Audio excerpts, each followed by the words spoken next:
Okay, now we are going to discuss about A2 Media Studies lecture number 5. And till now what we have done, we need to overlook first. We have discussed about what is media regulation,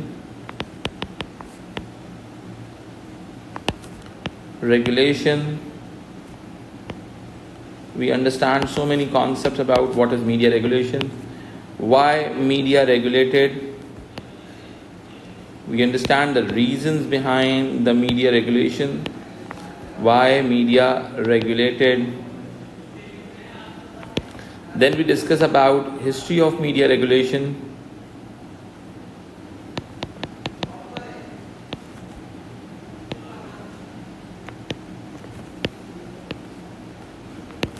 and then we discuss about the contemporary ideas about media regulation through World Press Freedom Index.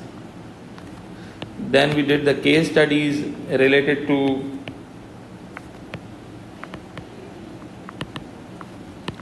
China, North Korea, ठीक है जी, Norway, Sweden, Denmark, ठीक है जी,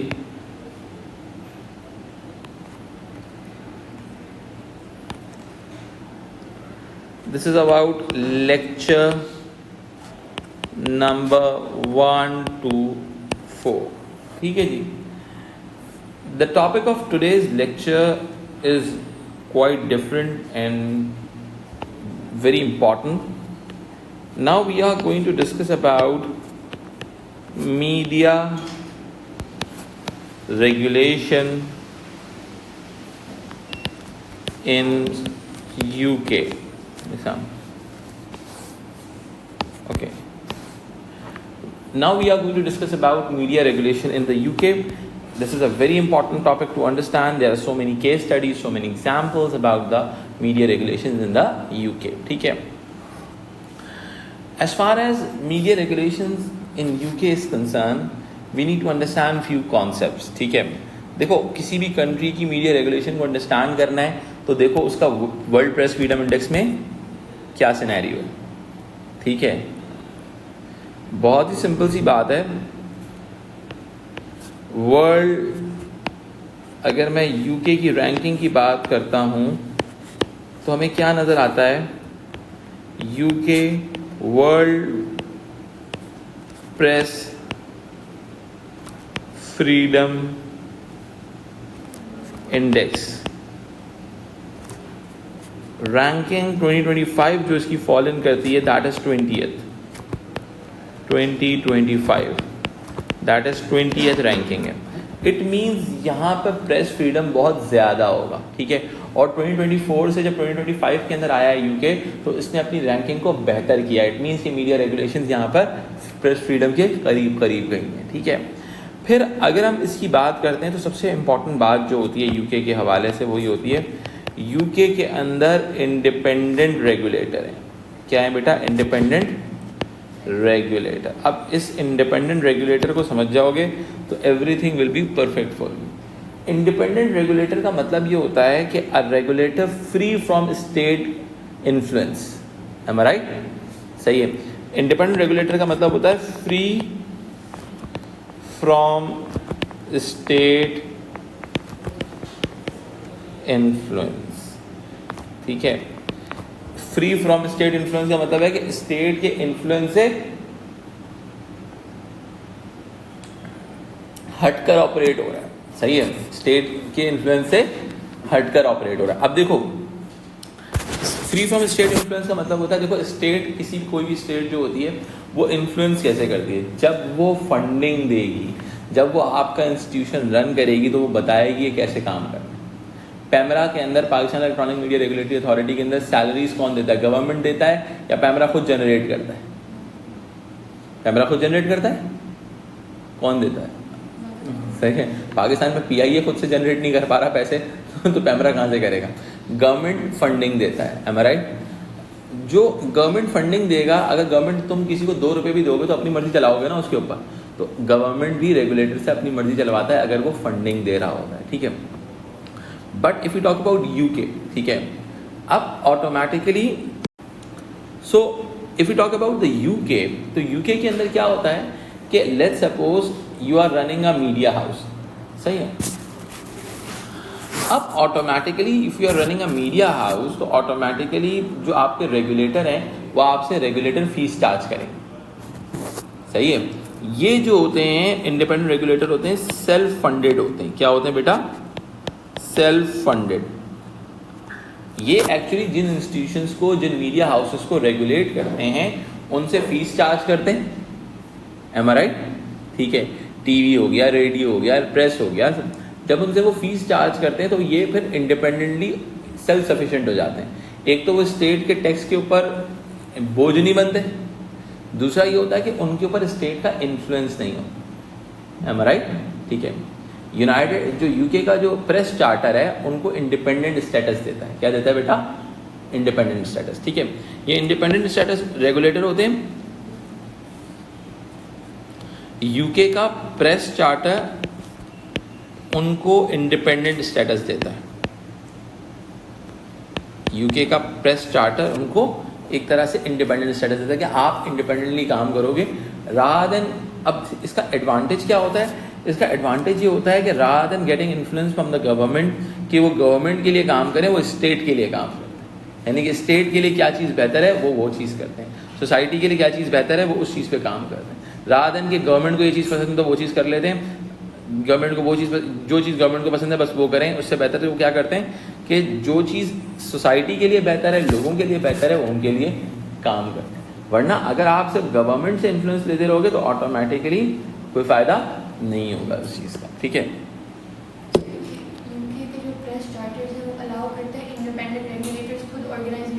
exactly, हाँ media को regulate, media houses हैं for example या TV का, TV radio, हाँ रेडियो के जितने भी वो खुद अपने आप रेगुलेट नहीं कर सकते, व्हाई डू वो हैव टू पे अनदर पार्टी। Very good. वरना अगर फिर वो बहुत सारी चीज़ें अच्छी बुरी चीज़ें हर चीज़ दिखाई देंगे ना, वरना सेंसर ही नहीं होगा। अच्छा तुमने वही वाली बात उठाई है, कहाँ से? सेल्फ रेगुलेटरी की बात उठाई है तुमने, जो नॉर्वे स्वीडन। देखो एक्चुअल में ये गाइडलाइंस प्रोवाइड करते हैं। क्या प्रोवाइड करते हैं? गाइडलाइंस प्रोवाइड करते हैं, ठीक है। तो अब ऑटोमेटिकली अगर मैं बोलूँ कि भाई ये लोग गाइडलाइंस प्रोवाइड करते हैं इन अ सेंस ऑफ व्हाट, कि किस तरह से आपने अपने आप को रेगुलेट करना है, और ये चेक करते हैं कि आप सेल्फ रेगुलेटरी प्रैक्टिसेस को फॉलो कर रहे हो या नहीं कर रहे हो।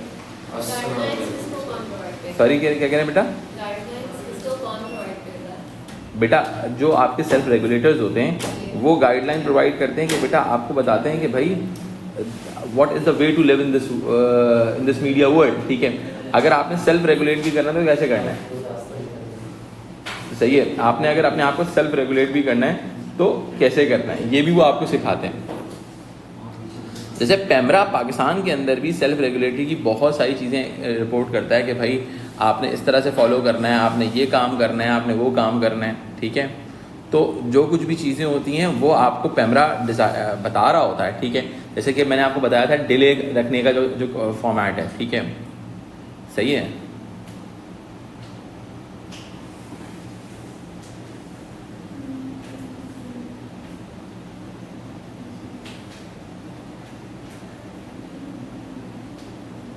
ठीक है, तो अब ऑटोमेटिकली ये क्या करता है मीडिया एक्चुअल वो मीडिया रेगुलेटर क्या करता है, उनको बताता है, ठीक है। मीडिया रेगुलेटर क्या करता है? मीडिया रेगुलेटर ये करता है कि उनको बताता है कि आपने कैसे रेगुलेट करना है। समझ में आई बात? अब मैं अगर बात करता हूँ ना इंडिपेंडेंट रेगुलेटर की, ये गाइडलाइंस प्रोवाइड करते हैं कि आपने अपना सेंसर डिपार्टमेंट बनाना है, ठीक है। आपने क्लासिफिकेशन इस तरह से करनी है चीज़ की, आपने किस कंटेंट के आगे PG लगाना है, पेरेंटल गाइडेंस, ठीक है, किस चीज़ को एज क्लासीफाई करना है, तो वो तमाम चीज़ों को लेके चल रहा होता है। अच्छा UK की अच्छी बात ये है कि UK के अंदर there are different sort of, उनकी डिफरेंट मीडियम्स के लिए डिफरेंट रेगुलेटर रखा हुआ है ताकि वो स्पेशलाइज है उन एरियाज़ को डिस्कस करने के लिए। अगर मैं बात करता हूँ UK के हवाले से, उन्होंने एक्चुअली में क्या किया हुआ है, they divide everything in terms of technology, ठीक है। एक है प्रेस, ठीक है, फिर आता है दूसरा टीवी, रेडियो, डिजिटल, ठीक है। फिर हमारे पास थर्ड एलिमेंट आता है फिल्म, फोर्थ एलिमेंट आता है गेम्स, ठीक है। अब इन चारों पांचों फॉर्म्स ऑफ मीडिया को रेगुलेट करने के लिए इनके पास एक डिफरेंट फॉर्म्स ऑफ अथॉरिटीज है, सही है। अब अगर मैं गेम्स की बात करता हूं तो हमारे पास आ जाता है PEGI। आपने इसकी क्लासिफिकेशन देखी होगी, गेम्स के पीछे लिखा हुआ होता है PGI पे जी, सही है, पैन यूरोपियन गेम इंफॉर्मेशन, सही है।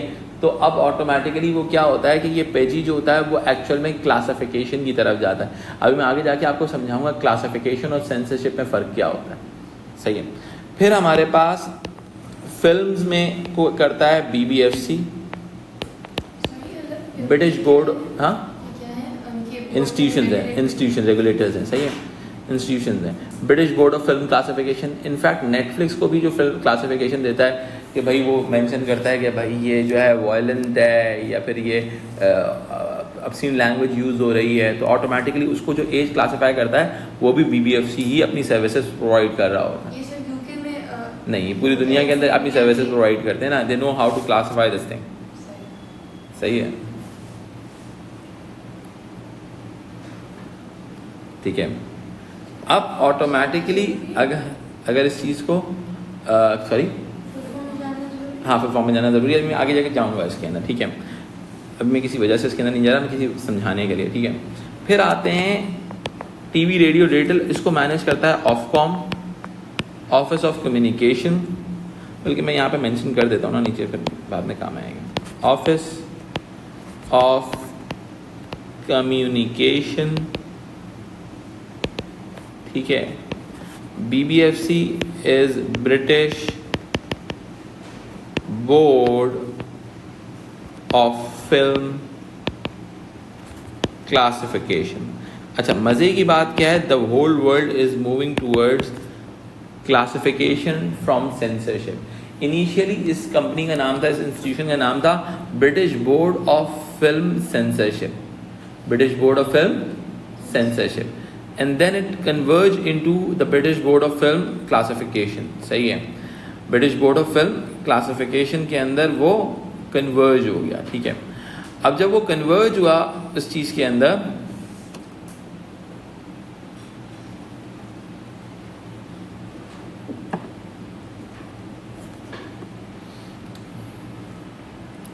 सो ऑटोमेटिकली अगर मैं बहुत ही सिंपल सी बात करता हूँ तो ऑफकॉम हो गया, British board of film classification हो गया, तो ये PGI हो गया, ये क्या किसकी चीज़ की तरफ जा रहे हैं, they are moving towards classification.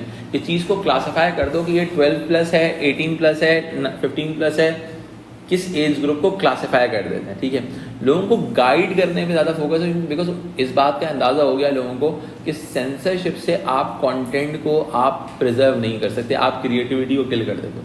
भाई पाकिस्तान के अंदर फिल्म लगती है, सही है, माशाल्लाह जब फिल्म सेंसर बोर्ड से होकर निकलती है तो इन्ना लिल्लाहि व इन्ना इलैहि राजिऊन हो चुका होता है फिल्म का, सही है, 5-6 सीन्स कट चुके होते हैं, आप बोलते हो यार ये हुआ क्या, सही है। तो ऑटोमेटिकली कभी एक मतलब मेरा इत्तेफाक हुआ फास्ट एंड फ्यूरियस देखने का एक सिनेमा के अंदर पाकिस्तान में, सही है, वो एक इतने ड्रास्टिक कट्स थे उसके अंदर कि मैंने कहा यार ये इसमें क्या मसला हो सकता है, ठीक है। मैं तो अज्यूम कर रहा था कि हो गया क्या, ठीक है। तो ऑटोमेटिकली ये क्या चीज़ होती है कि भाई दुनिया, whole world is moving towards rather than, अब वो अगर कोई प्रॉब्लमेटिक है तो वो उस कंटेंट को क्लासीफाई करेंगे as an adult content rather than enforcing that content into the censorship. Pakistan जैसी कंट्रीज में क्या होता है, सेंसरशिप होता है, सही। अच्छा, अब मैं आपको प्रेस रेगुलेशन समझाता हूँ, ये थोड़ी सी कॉम्प्लेक्स है, ठीक है। यूके के अंदर एक ज़माने में प्रेस रेगुलेशन जो थी वो सिर्फ और सिर्फ फर्स्ट लेवल पर जो थी वो था एक प्रेस कंप्लेन कमीशन था।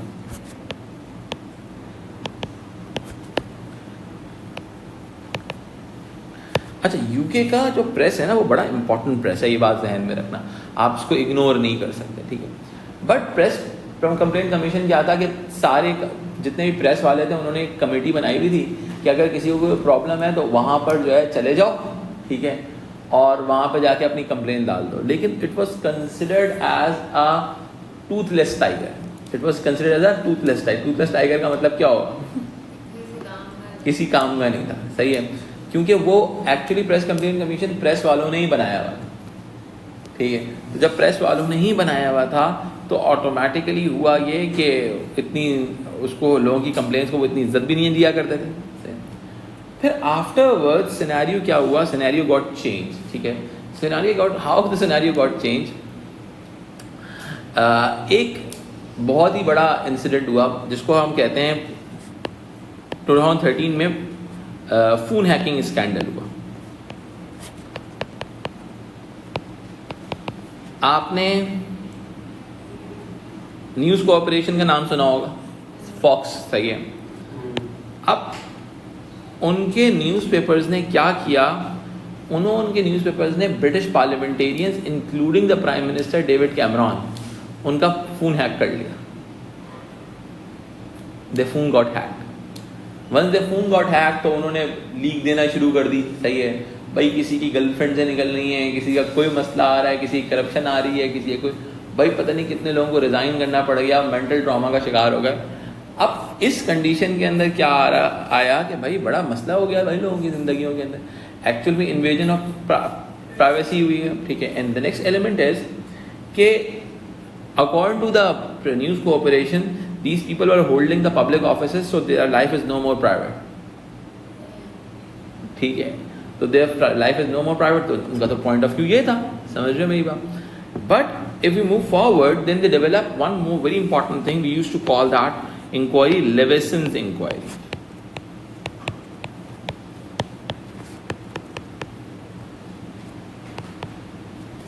सही है।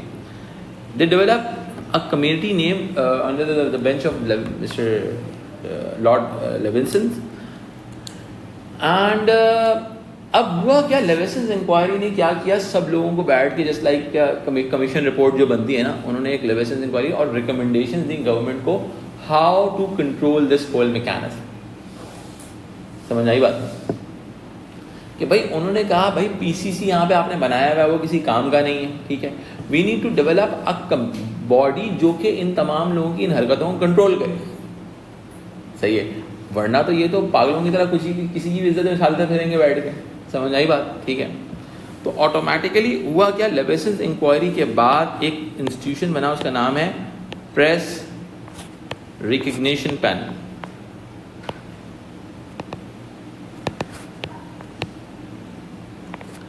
अब प्रॉब्लम ये हुआ, प्रेस रिकग्निशन पैनल का काम ये था, एक गवर्नमेंटल अथॉरिटी बनाई गई यूके के प्रेस चार्टर के हिसाब से कि एक ऐसी अथॉरिटी बनाई गई जिसका काम था ओवरलुक करना टूवर्ड्स द रेगुलेटर्स, रेगुलेटर्स को ओवरलुक करना, कि रेगुलेटर्स को देखेंगे रेगुलेटर सही से काम कर रहे हैं या रेगुलेटर सही से काम नहीं कर रहे हैं, ठीक है। अब ऑटोमेटिकली इसके बाद कुछ रेगुलेटर्स फॉर्मुलेट किए गए, प्रॉपर रेगुलेटर्स फॉर्मुलेट किए गए ताकि वो यूके के प्रेस को रेगुलेट कर सकें प्रॉपर्ली। समझ में आई बात, ठीक है। एक उसमें से है आईपीएसओ और दूसरा है इम्प्रेस।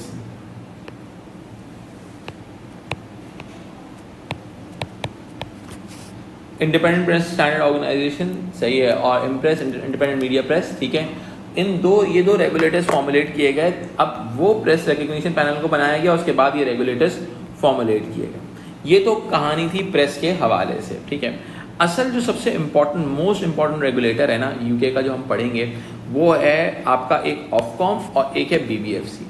ऑफकॉम की खास बात ये, they are working really hard to regulate the new form of media, digital media consumption, e shopping, सही है। They are regulating everything, they are overlooking everything. हम इनकी वेबसाइट पे भी जाएंगे और बहुत सारी नई चीज़ों को अंडरस्टैंड करेंगे कि भाई वो किस तरह से ऑपरेट कर रहे हैं, what are the pros and cons, कि उनके प्रॉज एंड कॉन्स क्या हैं, ठीक है, उनको क्या क्या चैलेंजेस का सामना करना पड़ रहा है, ठीक है। So this is the whole basic idea about the UK media regulations कि भाई यूके की मीडिया रेगुलेशंस क्या हैं. प्रेस, अब इनके पास क्या है, हर टेक्नोलॉजी के लिए डिफरेंट इंस्टीट्यूशन,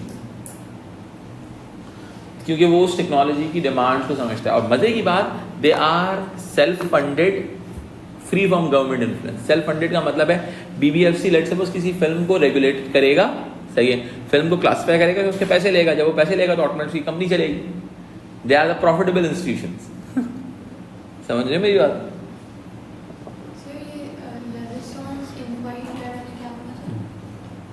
जब फोन हैकिंग स्टैंडर्ड हुआ था तो एक लेवेसन इंक्वायरी फॉर्मुलेट की गई कि देखा जा सके कि भाई क्या चीज़ अच्छी हो रही है, क्या चीज़ बुरी हो रही है. ठीक है, गवर्नमेंट ने फॉर्म की थी ताकि जो है आइंदा इस किस्म की हरकतें उनको ना बेयर करनी पड़े. गवर्नमेंट ने कैसे किया अगर ये इंडिपेंडेंट सिस्टम नहीं था ना, पहले PCC था.